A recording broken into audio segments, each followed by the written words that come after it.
Today, the situation in East Timor is about surviving.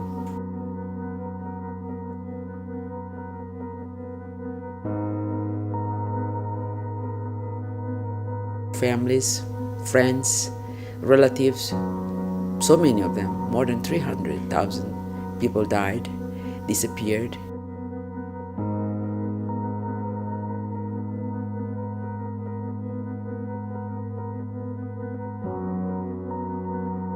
And then suddenly, here we are, the country is yours. Take care of it, take a lead of it. It's not easy.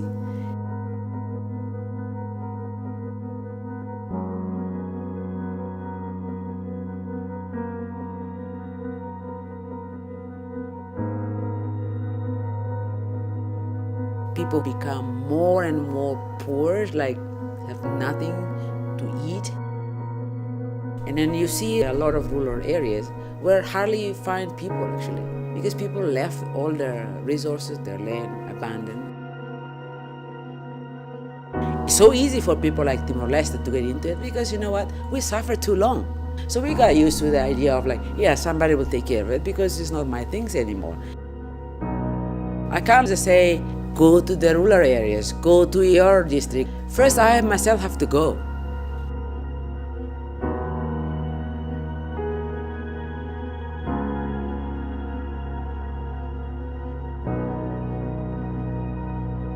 A space where they can learn, they can play, they can be themselves. Giving the space for children, motivating them to be the protector, the savior of the environmental is so possible. The idea is to let them know that there are possibilities for us to be a star if we study hard, work hard, and have commitment and discipline to take on what we have in our mind to be what we want to be in the future. We can only live if our living, our surrounding is actually protected. I can't imagine a life without trees, without green, without land, without clean water, without clean air, I just cannot imagine.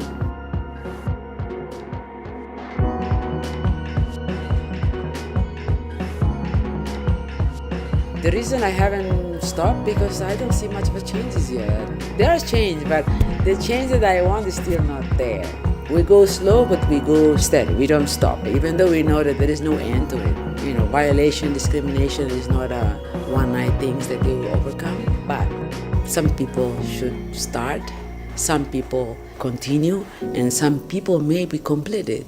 Someday, maybe not in our time, but maybe in our children's time or our grandchildren's time, the world will be such a beautiful place for everyone.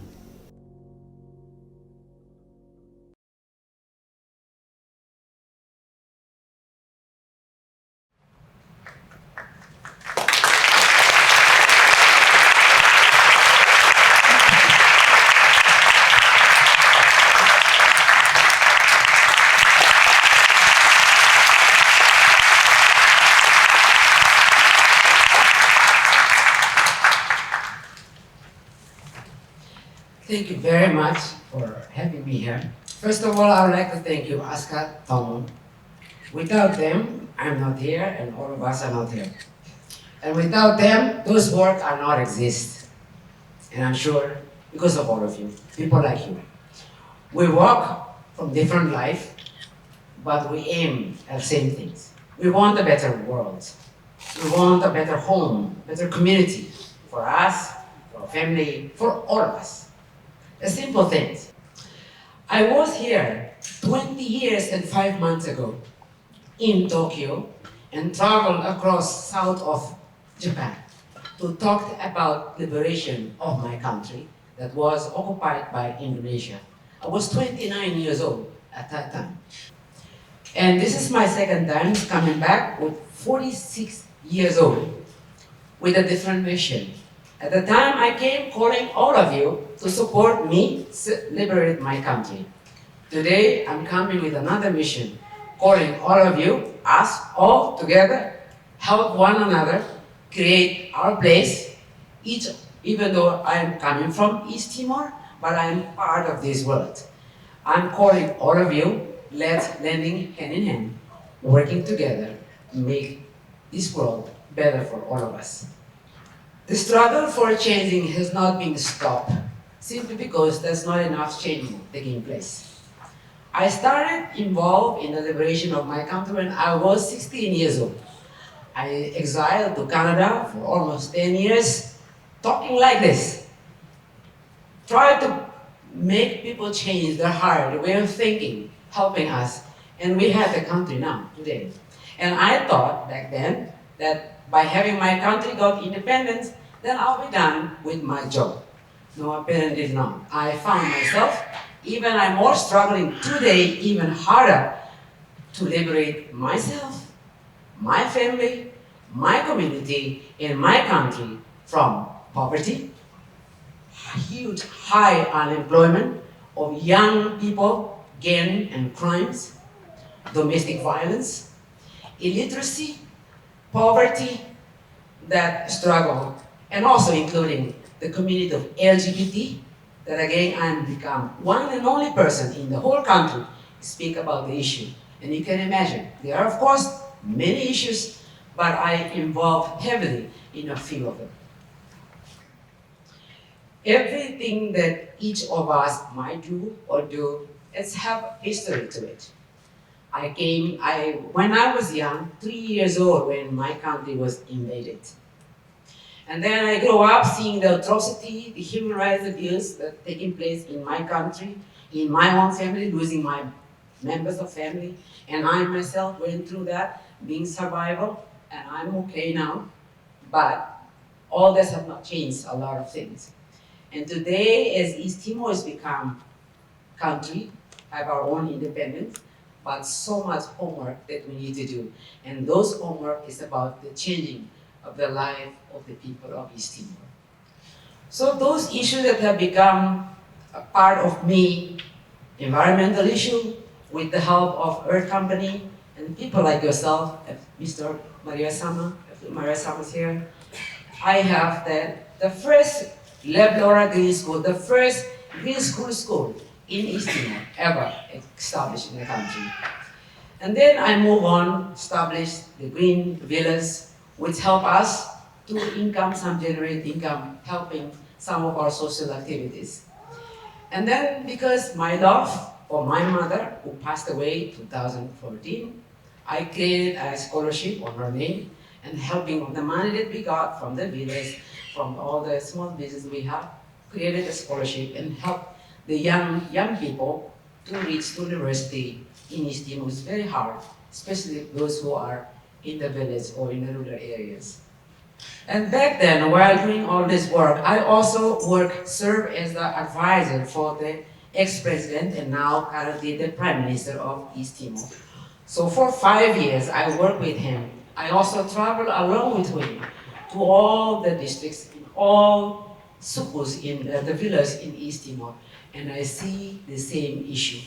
Poverty, people left, abandoned all the resources, their homeland, and all move to Dili, the capital of Timor-Leste. So you can imagine a small place like Timor-Leste and small capital like Dili that's so crowded with more than almost 400,000 population moved from the village all to the capital.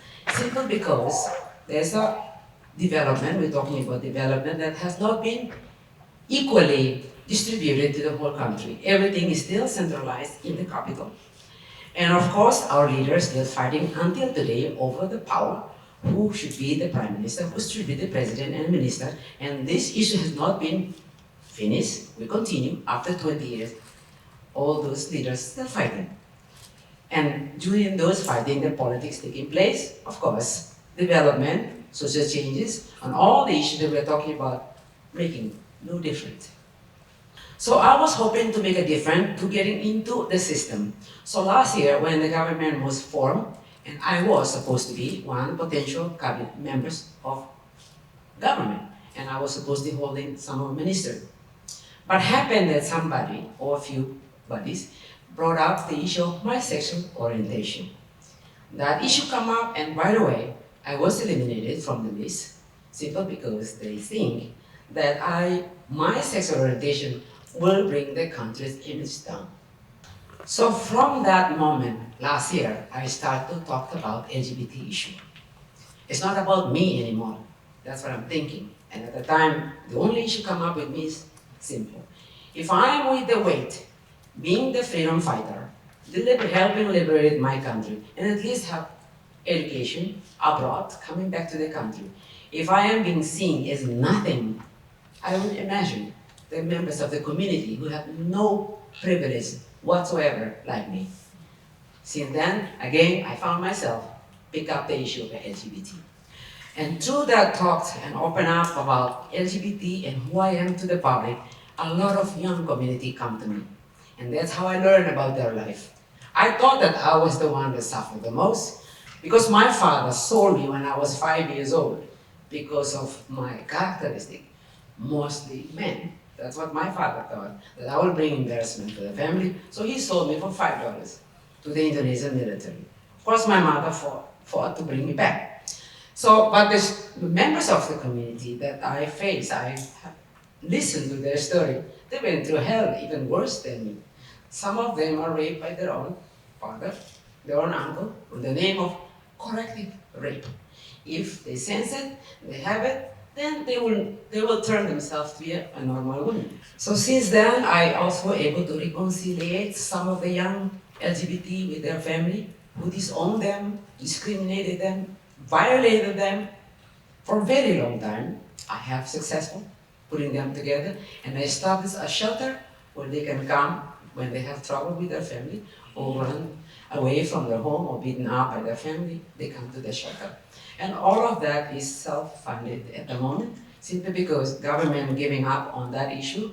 They think this is an issue that not normal, not supposed to be talked about. So I continue on doing that. But I have a big plan for the future, because I know I'm capable of doing something. So I'm planning about to be the first Timorese woman, because none in my country, women, are running for the president in the country. So in 2022, I'll be running for the president of Timor-Leste become the first Timorese ever woman. And I know it's not easy, because I already know that I'm losing. But what I don't know is I'm winning. So after that, I don't know one. I might be winning. The whole thing is not Bella being the president, but maybe with that position, because I know to make some changes, sometimes you have to be in the system. And I want to work myself to earn the vote from the people, and I want to make the change from inside, if it's possible. And to do such a big plan, of course, I'm alone, I cannot. But with all of you, and more support in East Timor, because I know a lot of young people in the country love me, especially the women and the poor one. I have been working with all of them, and they all know me, and I want them to know more me through my work. I want to earn that vote, their voice through my work. So my social changes, work, activities, I want to increase it as possible, as much as possible, and throughout the country as possible, because I want to get that vote because I am capable of doing the job and making the difference. All the plans that I am putting here is what I wanted to do, but I'm more focused on the number 2. If I can realize the number 2, people know me through my work, I think I'll earn the vote from the people, and I can make it. And I would like to show to my leaders today what a leader should be and what they should be done for the people. I'm hoping to come back here as the president of Timor-Leste as the first in